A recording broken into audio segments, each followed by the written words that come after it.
नमस्कार नहीं welcome you all to study IQ. मैं हूं Prashant Dhawan. Now recently United States of America के जो सेक्रेटरी ऑफ स्टेट है, मतलब आप कह लीजिए इनके जो विदेश मंत्री हैं, इन्होंने बहुत बड़ी स्टेटमेंट दे दी, खुल के ही बोल दिया कि भारत में हेट स्पीच लगातार बढ़ता जा रहा है। और ना सिर्फ इन्होंने हेट स्पीच का मुद्दा रेज किया, इन्होंने ये कहा कि रिलीजन के नाम पर भेदभाव बढ़ रहा है। और साथ में ये भी कह दिया कि जो एंटी कन्वर्जन लॉज हैं, इसको लेकर हम बहुत ज़्यादा चिंतित हैं। अब यहाँ पे एक बार को आप क्वेश्चन रेज कर सकते हैं, वेट, एंटी कन्वर्जन लॉज, इसको लेकर यूएस चिंतित क्यों होगा? पहले तो ये समझ लीजिए, एंटी कन्वर्जन लॉ लिखा हुआ है, इसका मतलब ये नहीं है कि इस कानून की वजह से कोई अपना रिलीजन चेंज नहीं कर सकता। पहली बात तो आज के समय पूरे भारत में ऐसा कोई लॉ लागू है नहीं। बस हमारे बहुत सारे राज्य हैं, वहां पर इंडिविजुअल लेवल पर आपको ये कानून मिलेगा। उस कानून में भी प्रावधान ये है कि मान लो एक आदमी है, उसको अपना धर्म परिवर्तन करना है, वो कोई और रिलीजन एक्सेप्ट करना चाहता है, तो उसको एक बार गवर्नमेंट के पास जाकर बताना होगा कि मैं अपना रिलीजन चेंज क्यों कर रहा हूं, रीजन क्या है। डिस्ट्रिक्ट मजिस्ट्रेट ये बात खुद ऑब्जर्व करेंगे कि यहां पर क्या केस है, और इंश्योर किया जाएगा कि इस इंडिविजुअल को कोई डरा के, धमका के, लालच देकर गलत तरीके से इसका रिलीजन चेंज तो नहीं करवाया जा रहा। और गवर्नमेंट के अप्रूवल के बाद ही वो आदमी अपना रिलीजन चेंज कर सकता है। नाउ अब यहाँ पे आप पूछोगे यूएस को इस लॉ को लेकर क्या चिंता है, इवन दो पूरे पैन इंडिया लेवल पर ये लॉ एग्जिस्ट नहीं करता। सिर्फ आप कह लीजिए 8 से 10 राज्य हैं, वहां पे ऐसा लॉ है। तो देखो, यूएसए को इस बात को लेकर कंसर्न है। यूएसए की बाय द वे जो रिपोर्ट आती है यूएससीआईआरएफ की, रिलीजियस फ्रीडम रिपोर्ट, हर साल ये लोग पब्लिश करते हैं, जहां पर ये लोग काफ़ी बार कंट्रीज़ को कंट्री ऑफ कंसर्न की लिस्ट में भी डाल देते हैं। इंडिया अभी तक बाय द वे एक कंट्री ऑफ कंसर्न ऑफिशियली बना नहीं है, मगर इस रिपोर्ट में हर बार ये बात मेंशन की जाती है कि कई मिशनरीज हैं इंडिया में, इनको कई बार अरेस्ट कर लिया जाता है एंटी कन्वर्जन लॉज के अंडर। फॉर एग्जांपल 2017 में केस देखा गया था, जब 3 क्रिश्चियन मिशनरीज को अरेस्ट कर लिया गया था मध्य प्रदेश में। फिर अक्टूबर 2022 में कर्नाटका में एक केस सामने आया।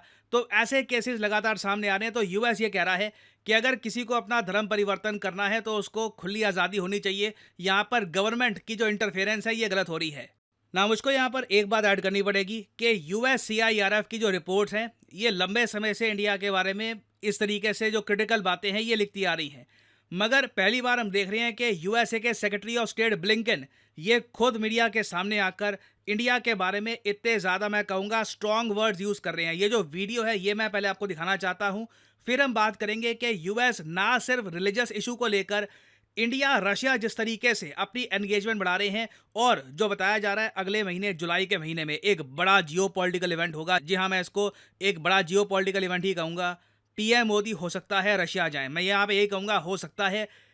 एक पॉसिबिलिटी ये भी है, यूएसए का इशू देखते हुए, यूरोप के कंसर्न्स देखते हुए, हो सकता है, मे भी एक स्मॉल पॉसिबिलिटी यहाँ पे मैं लगा के चलूंगा कि शायद जयशंकर साहब को लास्ट मोमेंट पर भेज दिया जाए। बट रशियन साइड से आप अगर देखो, पुतिन के जो बहुत ज़्यादा करीबी डिप्लोमेट्स हैं, जो ऑफिसर्स हैं, वो तो खुल के कह रहे हैं कि Moscow is preparing for likely visit by PM Modi. Now इस पर डिस्कशन करने से पहले एक बार मैं चाहता हूँ ब्लिंकन ने बोला क्या है ये आप प्रॉपरली सुन ले। 9 other European nations have laws that effectively ban some forms of religious clothing in public spaces. In India, we see a concerning increase in anti-conversion laws, hate speech, demolitions of homes and places of worship for members of minority faith communities. बहुत ज़्यादा strong words इन्होंने यहाँ पर use किए हैं। वैसे आप अगर देखो, जब ये रिपोर्ट पहले सामने आई थी, ये मैं आपको बता दूं, इनके हिसाब से, यूएससीआईआरएफ के हिसाब से, ये कंट्रीज़ है जहाँ पर रिलीजियस फ्रीडम को लेकर बहुत ज़्यादा प्रॉब्लम है। और फिर ये रिपोर्ट जाती है यूएस प्रेसिडेंट के हाथ, और प्रेसिडेंट डिसाइड करते हैं कि किस कंट्री को ये दंडित करेंगे कंट्रीज ऑफ पर्टिकुलर कंसर्न की लिस्ट में डालकर। बाइडन ने अभी तक इंडिया को इस लिस्ट में डाला नहीं है, और इंडिया ने जब भी ये रिपोर्ट सामने आई है ओपनली ये कहा है कि जो यूएससीआईआरएफ है ये एक बायस्ड एंटिटी है। जिस रिपोर्ट के बेसिस पर बाइडन ने ये स्टेटमेंट दी है ना, उस रिपोर्ट को ही ऑफिशियली भारत के विदेश मंत्रालय ने यह कहा है कि यूएससीआईआरएफ एक बायस्ड एंटिटी है और इनका एक पॉलिटिकल एजेंडा रहता है। तो आने वाले समय में देखो, इंडिया पे ना ये जो रिपोर्ट्स का प्रेशर है, और तरीके से ह्यूमन राइट्स के इशू को लेकर वेरियस और टाइप का जो प्रेशर है, ये यूएस इंक्रीज करता रहेगा। क्योंकि जो डेवलपमेंट्स इंडिया रशिया के बीच में हो रही है ना, ये यूएस को कहीं से भी पसंद नहीं आ रही। अभी रिसेंटली एक मैं आपको बता दूं, मेजर जियोपॉलिटिकल, मैं कहूँगा एक हिस्टोरिक स्टेप चला गया है। रशिया ने पहली बार भारत को कोयला भेजा है ईरान से, ईरान का जो बंदर अब्बास पोर्ट है उसका इस्तेमाल करके नॉर्थ साउथ ट्रांसपोर्ट कॉरिडोर के जरिए पहली बार रशिया ने इंडिया को भेजा है कोयला। ये बात देखकर ऑब्वियसली यूएसए खुश होगा नहीं, क्योंकि इससे ईरान की इंपॉर्टेंस बढ़ती है, इंडिया रशिया का जो एनर्जी ट्रेड है बढ़ता है। और यूएसए ने ये बात ऑफिशियली बोली है रिसेंटली कि हमें कंसर्न्स हैं इंडिया रशिया की एंगेजमेंट को लेकर in the field of military, क्योंकि ये भी मैं आपको बता दूं इसी साल पॉसिबिलिटी ये भी है कि इंडिया और रशिया एक लॉजिस्टिक्स पैक्ट भी साइन करे। मैं इस पर एक अलग से वीडियो शॉर्ट बना चुका हूं। ये भी एक मेजर जियोपॉलिटिकल डेवलपमेंट होने वाली है, इसका इम्पैक्ट आप पूरी दुनिया में महसूस करोगे। पॉसिबिलिटी है कि इसकी प्रतिक्रियाएं यूएसए से, यूरोप से, इवन यूक्रेन भी हो सकता है कि इस पर एक अलग से प्रतिक्रिया दे। फिर टेक्नोलॉजी के क्षेत्र में इंडिया और रशिया आपस में जो कोऑपरेशन कर रहे हैं specially in the field of nuclear energy, उसको लेकर भी यूएस काफी चिंतित है। यूएसए के हिसाब से जो ये एंगेजमेंट है बढ़ती जा रही है, ये नहीं रुकती। तो देखिए बिल्कुल यूएसए की तरफ से जो स्टेटमेंट्स है, जैसे ब्लिंकन ने स्टेटमेंट दिया है ओपनली खुलकर, ऐसी स्टेटमेंट्स बढ़ती ही जाएगी इन द नियर फ्यूचर। तो अभी देखिए ये टॉपिक बहुत न्यूज में रहेगा, देखना होगा पीएम मोदी रशिया जाते भी या नहीं जाते। It will be very interesting to see. और फाइनली यहाँ पे आपसे पूछूंगा एक क्वेश्चन, हाल ही में वो कौन सा देश है जो अब ऑफिशियली बन चुका है 100th member of the international solar alliance? ये है यहाँ पे आपकी ऑप्शन, अर्जेंटीना, मालदीव्स, पैराग्वे या फिर मेक्सिको। कमेंट सेक्शन में करिए उत्तर। जो लोग सही आंसर देंगे उनकी कमेंट को मैं हार्ट दे दूंगा ताकि बाकी लोग समझ पाए कि सही आंसर क्या है।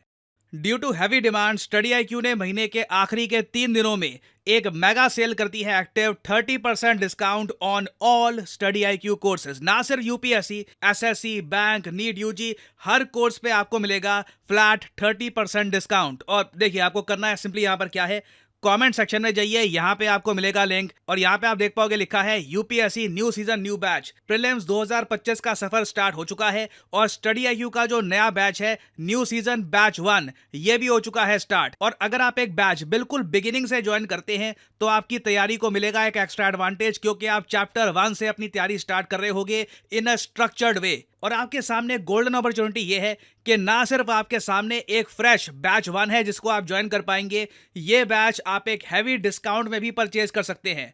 तो सिंपली यहाँ पे आपको क्लिक करना है, ये लिंक आपके सामने खुल जाएगा ये पेज। अगर आप वैसे मोबाइल फोन पे हैं तो स्टडी आईक्यू की जो ऐप है गूगल प्ले स्टोर से, ये आप कर सकते हैं डाउनलोड। और यहाँ पे आप देख पाओगे लिखा है स्टडी आईक्यू P2I कोर्स, जो प्राइस यहाँ पर लिखा है obviously don't pay this price. ये जो कोड्स यहाँ पे लिखे हैं ना, यहाँ पर ये डालोगे आपको मैक्सिमम डिस्काउंट नहीं मिलेगा। To get the maximum discount possible use the code PD10 and the prices will fall a lot. Sale चल रही है अभी, तो 1000 रुपए से भी कम आप पर मंथ पे कर रहे होगे और आपको घर बैठ के मिलेगी स्टडी आईक्यू की live classes, 1-to-1 mentorship, answer writing program, prelims test series. और याद रखिएगा ये एक P2I कोर्स है, मतलब कि यहाँ पर प्रीलिम्स, मेंस, इंटरव्यू तीनों पार्ट में स्टडी आईक्यू आपके साथ रहेगा। प्रीलिम्स जैसे ही आपका क्लियर होता है, स्टडी आईक्यू आपको एक ऑप्शन देता है कि अगर आप चाहते हैं आप दिल्ली आ सकते हैं, स्टडी आईक्यू के साथ तैयारी करिए। मेंस की आपके रहने का खर्चा, खाने का खर्चा ये उठाएगा स्टडी आईक्यू। इंटरव्यू तक we will completely support you under this course. तो आपके पास गोल्डन अपॉर्चुनिटी है 27 से लेकर 30 जून तक की। इस टाइम फ्रेम में आप स्टडी आईक्यू का P2I बैच 1 ज्वाइन करते हैं, आपको मिलेगा heavy discount. So use the code PD10 and save money. इसी नोट के साथ ये है वीडियो का अंत। Thank you for listening and as I always say, may the gods watch over you.